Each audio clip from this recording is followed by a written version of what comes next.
Hello, cinefans. I'm Kendall Kruver, and this is Watching Classic Movies. While the actress Veronica Lake dealt with her share of trauma, her life was not quite the tragedy that it has long been rumored to be. Before she hit her mid-20s, she'd appeared in 6 bona fide classic films, including Sullivan's Travels, a series of noirs with Alan Ladd, starting with This Gun for Hire, I Married a Witch, and So Proudly We Hail. She left Hollywood behind, but never stopped working on the stage and in television, while pursuing the life she was unable to have as a young star. I spoke with UCLA Cinema and Media Studies Program Manager and Lake enthusiast and researcher Brian Brown about the highs and lows of this remarkable actress. Welcome, Brian. Thank you for coming on the show today. Thank you so much, Kendall. This is so amazing for me, and I'm just grateful to be here. Well, I've wanted to talk to you in detail about Veronica Lake for years because you've talked about her so much on Twitter. I got to keep calling it Twitter. And Yeah. I've learned so much from your posts. And I just felt like we really had to have a real conversation about it, something where we can go into detail. The first thing, of course, and we've talked about this, what brought you to Veronica Lake? It's such an interesting story. What brought you to her? I think this is interesting. I've been asked this many times, but really what brought me to Veronica Lake was the fact that I'm a child of the 90s and Aaliyah was my idol. Still is, love her. Always said, love the music, loved everything about her. But one thing that stuck out was the fact that as most people know her and her image that still persists and people are still imitating, the origins of that image came from the hair over one eye or the peekaboo, the bang. And as I understood in learning more about her life, her mother was a big classic film fan, Diane Houghton, and one of her favorite people was Veronica Lake.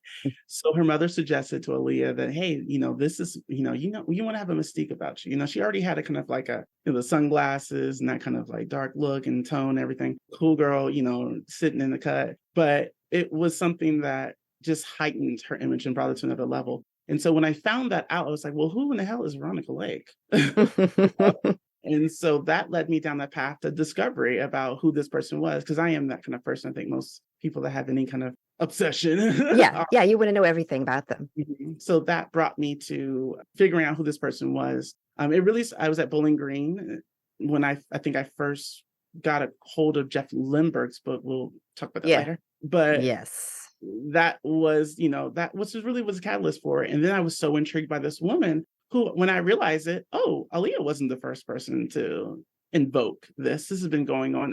Jessica Rabbit, LA Confidential with Kim Basinger. And I was like, oh, wow, I've seen this image. Even on Batman the Animated Series, there were so many characters that were, right? So it's like, wow, this is the catalyst of that. And so that was really brought me to Veronica. What were the films early in her career that you liked? Because I know that those were the ones that were more readily available for a time. Right. So, we love TCM. Yes. The one thing I would always show, the one they still always show. I think if I can recall, probably the first one I remember seeing is probably I Married a Witch. And I think that's probably for most people, that's the one that they remember. I think so. Which she's brilliant in. It's a classic film.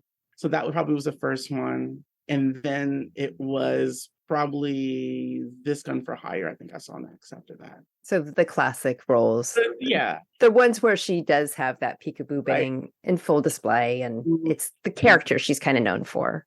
Right. Yeah. She's very present in those. Yeah. Yeah. But you have gone deeper, though. Yes, I have. I mean, like I said, when you are obsessed with something, you want to dive deeper and find more out. So over the years, you try to find and you scour everywhere to find any kind of other films.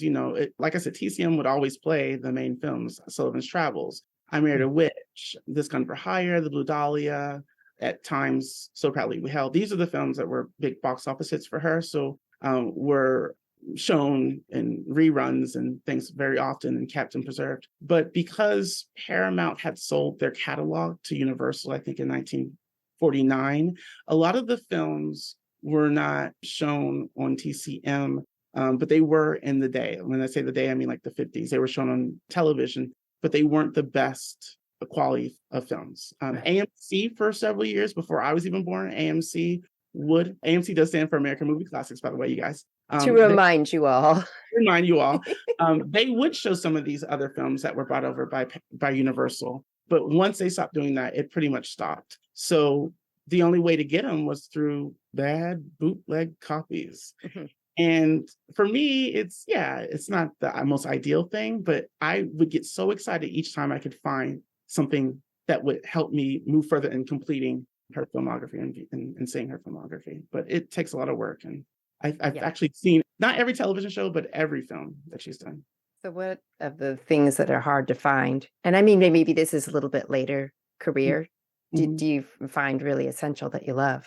I would definitely say the films that she did with her husband, Andre Detoff. So namely Ramrod, 1947, which wasn't a Paramount film. It was made through Enterprise. I think it was their first actual film for that production company. And then later on, Slattery's Hurricane that she did through Fox. So those were the great finds when I was able to see them. Also, another film she did do at Paramount, one of her, I think her second to last, The Sainted Sisters. Yes. And finding that, which, like I said, the films that you are always seeing that they get replayed are the serious roles, and with the exception of I Married a Witch, and of course Sullivan Travels has its comedic, bits in it. But The Sainted Sisters was one I was like, wow, okay, comedy. The Sainted Sisters. So that's a film. It was released in 1948. It was film that she did later on in her career. This is close, I think, like I said, close to the end of her career there. And it's a film that paired her with Joan Caulfield, who was an upcomer at that time, and Barry Fitzgerald, who also, he's in any film that he's in, it's just spectacular. He steals it. He steals it. He does it. And I think what I would like to say about this film and why it's particular to me is it wasn't necessarily a box office hit. It wasn't. She did have and displayed all those years of being an actress, of learning and growing into how to be on screen and how to carry comedy. And I think Joan Caulfield, who there's some really gossipy things I could say about that relationship. Yeah. They were buddies. They were buddies. Aside quick, this is the reason. So Joan Caulfield, who was, she was an upstart at Paramount. She came from, she was a model, then she went on Broadway, but then she got to Paramount as well. She supposedly was having an affair with Bing Crosby. And Ronnie was friendly with Bing Crosby.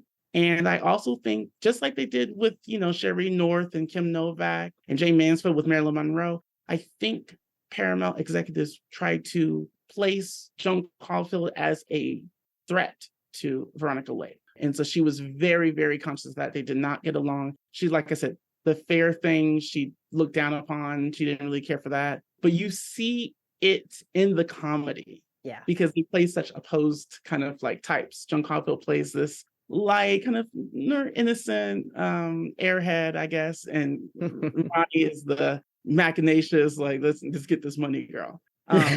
But you see in her reactions, and I think when Ronnie could really bite something off, when she could really chew on something and she really had emotion in some kind of physical way, like I think a lot of great actors motivation in that sense, then the performance is greater in that sense. And I think it shows that. I see that in Ramrod too. That's an excellent role because she gets to play bad, but she plays bad in the way the audience understands.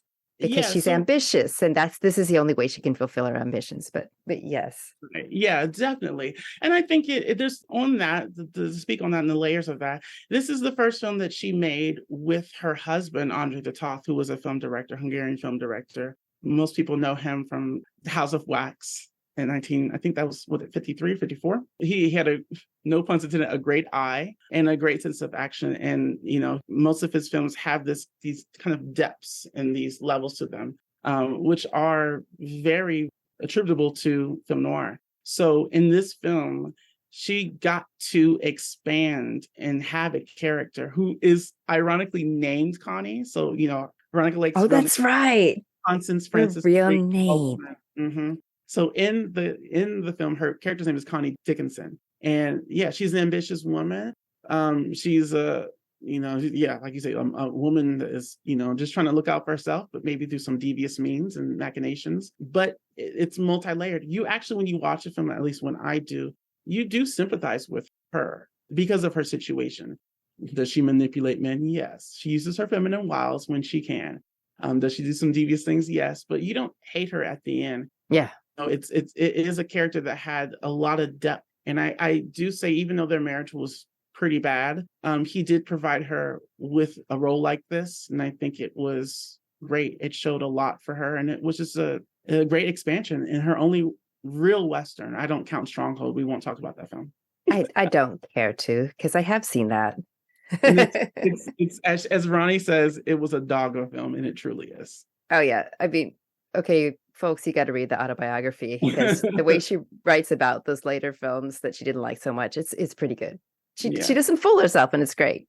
No, and that's one of the things I really, when I was getting to know and read about her, is here you have this woman who's extremely gorgeous. I mean, I think obviously that's the first thing that for most people at that time, and now that they look at, is like the beauty and the gorgeosity of her. And that was appeal. She was a sex symbol, or in her words, a sex zombie. But it's striking to me that she had very little vanity. I see that. She had very in the interviews. Yes, she had very little vanity. She was not motivated by that. If anything, I think that she rebelled against that. And I think that's probably why she didn't continue with a film career later on. So let's get into Veronica Lake, this person who was, what did you say, 16 years old when she started films, and eventually just left it all behind. So what was she like? Yeah, so she was born, like I said, Constance Frances Marie Alkelman, and on November 14th, 1922. It is 1922. There are some things that are scurrilous out there that's in 1919, but that's due to she forged her first marriage license. Another thing, another parallel, right, with Aaliyah, with R. Kelly, right? Aaliyah forged and lied about her age to get married to R. Kelly, and that was annulled. Veronica did the same thing with her first husband, John Detley, who was many years older than her. She was actually 17 when she got married to him, but lied and said she was 20 and put her birth date as 1919 as opposed to 1922. So there's a little debate with that. But yeah, so she's from New York, Brooklyn. Her father was kind of like he was a seaman. He worked for a company called Sun Oil Company. When she was about 9 years old, he died in a tragic accident, an explosion. So he was abruptly killed. And I think that loss for her was very significant because she was very attached to her father. And so who was left was her mother, who she never got along with. They were just opposed completely as personalities. And that happens, in families. Her mother quickly moved on to marry a New York staff writer for, I think it was the New York Times, a staff artist named Anthony King, within like a year after her father had passed, right? So I think there was a lot of resentment that started with that. Being a young child, you lose your father, now you have a new one. So quickly, yeah. Right. So they moved around different places, Florida to Saranac Lake to Montreal. But when they were in Miami, I think when she was about 15, 16, she was entered into a beauty pageant and she won, but she was underage. Here's a recurring theme of them, But basically her mom was starstruck. Her mom wanted to be the star. It was a typical stage mother. Moved them out to California on a whim, thinking, she could be a star, then that would help us all out, yada, yada. And it worked out in her favor. It really did. She worked at RKO doing bit parts, RKO, MGM, Fox, and then finally she landed at Paramount. And it was rather quickly. She started really doing these bit parts in these small films. Yeah. Dancing Co-ed with Lana Turner, All Women Have Secrets, Sorority, House. She did 40 Little Mothers with Eddie Cantor. But within like a year or two, she got her first real big role, which was I Wanted Wings. It is quite an intro. Mm-hmm. If you do see where the Jessica Rabbit influence came from with that intro, the way the camera goes up on her hair, the gown, everything. All right, in that dress, which a lot of people think it's Edith Head, who was a very close friend with her and did all of her clothing, but that actually was Oleg Cassini who designed that gown. Oh wow. Mm-hmm. But I love that sequence where you're talking about the introduction to her. It's so similar. It's like an hour, 50 minutes into the film of I Wanted Wings. It's one of those things that harkens back to Wings, right? That scene where the camera moves in between people and they part. It's a great intro. Is, yes. Yeah. Well, and it's just a dream intro, a true intro for her, Yeah. And then from there, she is in these huge films. Yeah, she's in these huge films. I don't think anybody had a better 1942 than Veronica Lake, outside of Alan Ladd. Yeah. They had multiple hits. So 1942, Sullivan's Travels comes out, which I think is her best performance on film. It's fantastic. I wish she would have had the chance to work with Preston Sturges again, because I think that she worked very well with his kind of direction. And I think they had a very similar sense of humor, which her humor was very wry and dry, which cut people, the wrong way sometimes. But 1942, she had Sullivan's Travels. She had, of course, This Gun for Hire, which launched Alan Ladd. After that comes The Glass Key, I Married a Witch. And then she did a variety film, Star Spangled Rhythm, which that's a big year. These were big films, and she was a top star. This lady was tired too. Yeah. And wow. Like I said, so when she became a star, she literally became a star at 17. We had to talk about this issue, what we place on young women. She's 17 years old and she becomes a sex symbol, which you say now, it's like ick. But she was a baby, but they were not dressing her up like a baby. No, and she was presented as a woman. She played characters who were older, but she was. One of the reasons why she did, I believe, get married to John Detley very early is to escape her mother. But sometimes people who you run to one thing, you run to another, but you don't really have a sense of yourself as an adult. And I think because all these things happen so quickly for her, it's hard to cope with those things. But also the attention that you get like that as a young woman, the national attention and to be so sexualized. I mean, it's hard enough growing up and getting that attention, but when it's the whole world, right? That's a lot. Like, how do you survive that? Right. So is that why she left films? I mean, was that a reason that she left it behind? Yeah, I definitely think that she did not care for the image that was initially, she was branded. I will say this, they pull out all the stops for her. They knew that they were going to bet on her when they saw her in those rushes for I Wanted Wings. They knew that she was going to be their star. And so they did a big publicity campaign for her in the very, sex symbol, femme fatale way. And I think that image stuck for a very long time. She did manage, I think, in some way by 1944 to kind of try to challenge that image. But she did ultimately decide to leave and reject Hollywood after 1950. Because those are the roles that were given to her. It was her screen image. And I don't think that she wanted to do that. One of the first big things that she did on the stage after 1950 was Peter Pan. She chopped all her hair off and played a boy. She was born to do that. Oh, right. The pictures out there. It's unbelievable. How perfect. It's a great cast. So it was definitely intentional that she felt like this is a town that only sees me one way. I don't care to be seen this way. How much money was placed on her hair and that part of her image, and even her cutting it. She did a chop in 1944, 45, I think, where she shortened her hair a little bit. And even that was oh my gosh, she's cutting her hair. And then when she really did a chop of her hair and then cut it all off and which was in style at that time, the pixie cuts, and it was, what are you doing? Imagine Betty Grable cutting her legs off, Ooh, that's a different kind of movie. Right. So, but yeah, it definitely was a rejection of that. And it was for her, it was, I have to grow. I have to be someone else. As she said, I have to live. I need to learn how to live. So what did she do to live? What kinds of roles did she play, and where did she play them? There was a lot going on after she left Paramount. She did suffer some breakdowns. Like I said, her marriage to Andre Toth crumbled. She, at this point, had several kids. She was never really fit out to be a mother in a lot of ways, but she did work continuously. So the first thing that happened is, at this time, we're talking about the early 50s, television was booming, right? It was a new medium. It still was seen as a kind of a come down for a movie star. Yes. To be on television at this time and do television, but it was quite lucrative for movie stars to do television. So she did a lot of television, and some you can find some episodes on YouTube. You see her, and it's like, wow, she could have, this is a little episodic, shows that she did. Fun.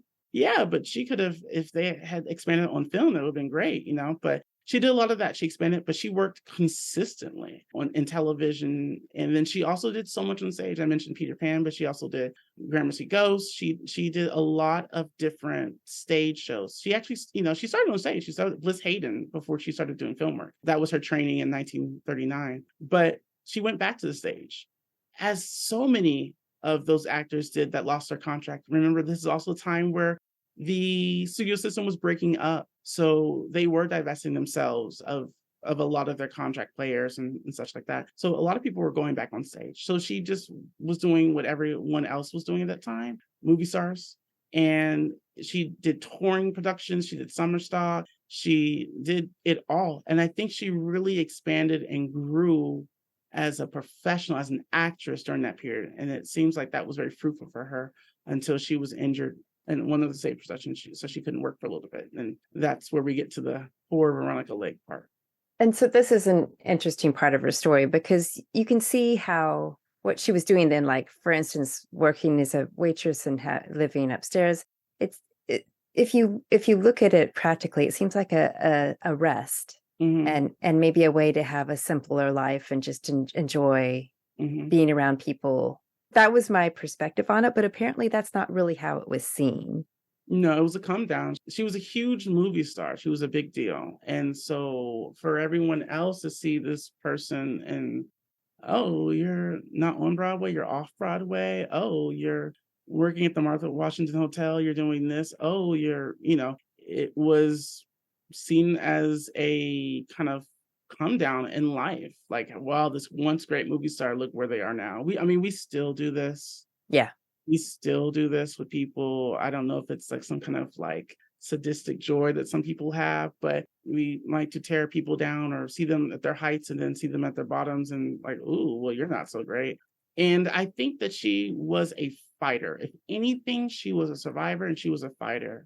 And I think her laments in life that led to a lot of the drinking, a lot of the kind of destructive behaviors were not because of a career come down at all. So what was troubling her that kind of led her to maybe self-medicate? Number one, the relationship you have, like I mentioned with the father, right? Losing, it's traumatic. Losing a parent at that point, and then having a mother who's not very sympathetic toward you. What I really do detest about Jeff Lindbergh's book, and I have to give him props, he did some great interviews, but he relies way too much on her mother. Oh, that's what hurts it. Yeah. It's been a while since I've read it, but I see what you're saying. Who did not have a relationship, who sued her daughter for payments while she was in the midst of giving birth to her child, like who never really cared much for her unless she could get something out of her, and had not talked to her daughter for almost decades. Yeah. So, I think those kind of traumas and then having all these things happen so quickly, having an abusive husband, Andre Detoff, in his book, he just mentions her briefly and it's all her fault, right? Like she had a in the back and that was her problem. She could have been great, but she had her problems. But it doesn't go over the fact that he physically abused her. He bankrupted her. And people saw this, she was a battered woman.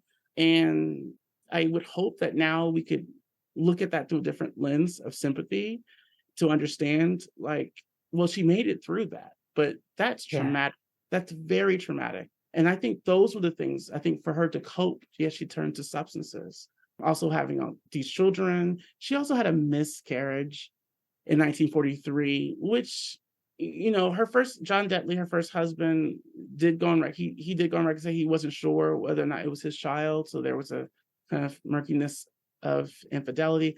But regardless, anytime you lose a child, it's devastating. So there's a lot of compounded traumas. And I think that she really didn't have a support system. Well, and if you think about what a lot of young women in the public eye still go through, right, with all the supports in the world, it's really kind of remarkable how she kept going. And she did keep going. She did keep going. She kept working. I mean, she writes about this in her autobiography, and it's when they did find her working at the Martha Washington Hotel as a barmaid and living there. I mean, she sat down. She had no kind of shame about it at all. She was like, "Oh, this is what I do now. I'm fine with it. Whatever. Yeah, I'm good. Yeah." She was surviving. She had no shame about it. It's like, okay, movie star. I'm not Veronica Lake. My name is Connie. And she kept working. That was a catalyst to give her other jobs. It put her back in the news cycle. It could put her back in the public eye. And she kept working. She actually did an off-Broadway. For a period, she did Best Foot Forward, the company that Liza Minnelli was in at that time. I think that was 1963. Yeah. And so I didn't know that. They were on stage together for a brief period. She took over the movie star role in that. Oh, wow. That's a combo. Yeah, she worked. And, like I said, television, she worked. She moved around. She went to like Florida. She did dinner theater. In the 60s, dinner theater that's tough work. You can ask any of the actors. That's a You're lot real of trooper. Yeah.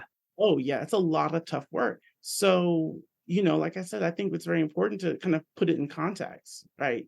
Okay. We've talked about her interview with Dick Cavett in 1971. Mm-hmm. She does allude to that I started to live kind of after Hollywood, as much as maybe he doesn't really ask the questions that would allow her to bring forth the best of her personality, because you see it there, right? Kind of simmering. And her humor. Yes. She seems like, but she does say there that I was really living after that. Mm-hmm. But okay, that interview, I think we agree that both of us agree that it's not great, but it's not great. So that interview happened in 1971 on Dick Cavett's show, and she was in promotion for her autobiography. It was the American release of her autobiography. So it came out in 1971. It had already come out in England, and she had done a press tour there. But basically, she had known Dick Cavett. They had met before party. I don't know if that interaction was great. He writes briefly about in his book. I forget the title right now. But he does write basically in very brief terms, she was drunk, which, yes, I think it's clear that she'd been drinking, but she was on point. She was actually trying to give anecdotes, and he does cut her off a lot. I think there was some kind of annoyance on his end that she had been drinking. Is that what it was? Yeah, he was. You can tell, but some people can be drunk and do an interview. Yeah, and I think she did the best that she could. Yeah. But she was entertaining. The only thing I say, if you watch the rest of the interview with William Saroyan, she does kind of interrupt at points, and I think that didn't help matters at all. Okay. But she didn't interrupt in ways. I feel like she didn't interrupt in ways I think that were so egregious. She was just adding to and listening to. Now we would see it like on the talk show. If they have multiple guests on the couch, they might pitter patter with each other too, like if they're sitting. Banter, yeah, right.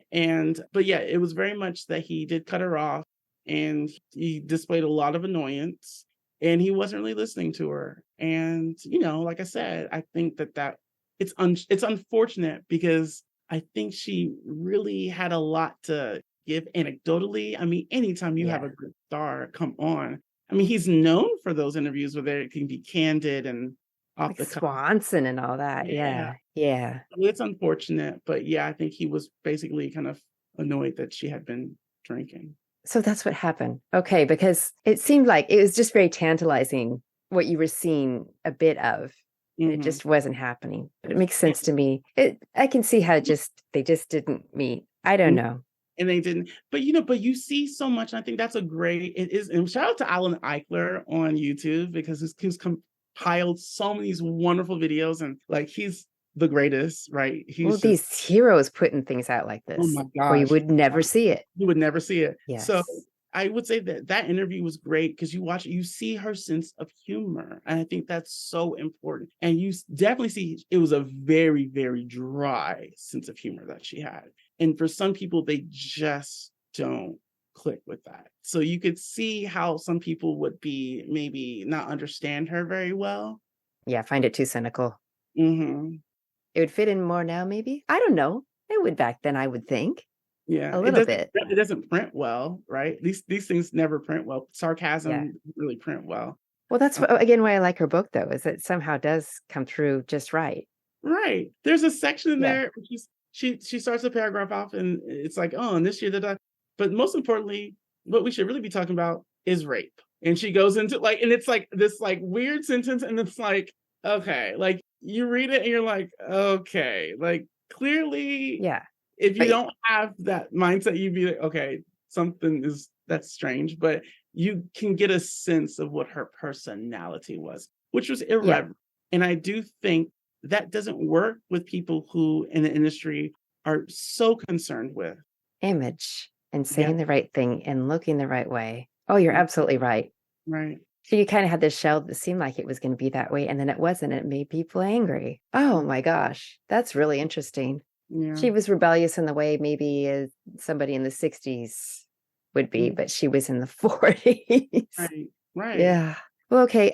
I get, we could go on forever about Veronica Lake, but before we end, what do we really need to know about her? What needs to be set clear? Number one, I would say, if you see anything that says that she was schizophrenic, you better be questioning those sources. I mean, that has to be a goal for me to say this now. There's no medical diagnoses, there's no documentation, there's nothing, there's no proof that she was diagnosed with schizophrenia. And it's a very serious illness. And I think that people should be much more wary about putting things out there that really, really affect people's lives and their legacy. And legacy, but also about understanding what schizophrenia is. If you look at her life, what we know about schizophrenia, there's no way that she would have been able to do things that she did. Functioning at that level. Right. And especially when treatments for schizophrenia were so archaic and just draconian, it doesn't fit. So I think number one, let's let that go. Right. Let's let that schizophrenia diagnosis go from her mother, who I also want to say her mother, estranged, died in a pauper's. She was buried in a pauper's grave. She was estranged from everyone. She had her own battles and she had nothing but negative things to say about her own daughter. When Donald Bain, her ghostwriter, called to inform her that Ronnie had passed away, do you know what she said? So what? Oh, well, that explains a lot. Okay. That explains a lot that happened with her.